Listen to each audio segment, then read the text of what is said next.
Mevlud Hayderi 5 yekemin. Em bidin hemdê Xwedê ey Müslüman, dayê me pêxemberî axir zeman. Ew Xwedayê got hidayet dayê me, nimeta xweşdînê İslam dayê me. Nimeta ji her nimetê xweştir ev e, minneta ji her minnetê mestir ev e. Got me îman aniye bi Rebbê ezîm, em müşerref bûn bi Qur'ana Kerîm. Ey Xwedayê xaliqî erd û sema, tu nehêlî ümmeta ha derxema. Em gunehkar çavla gufrana tene, hêvîdarê rehm û îhsana tene. Em bi îman bêne erda mehşerê, pê Muhammed herne hewzê Kewserê.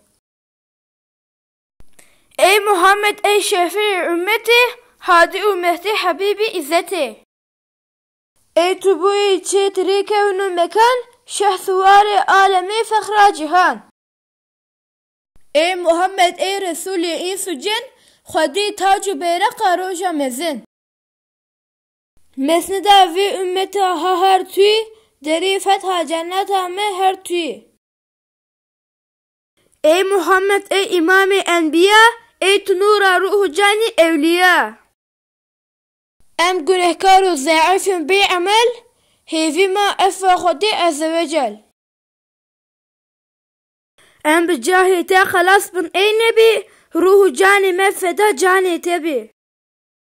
Hûn ji eşqa dil bibêjin berdewam, ser Muhammed esselatu vesselam. Esselatu vesselam aleyke ya Resulallah. Esselatu vesselam aleyke ya Habiballah.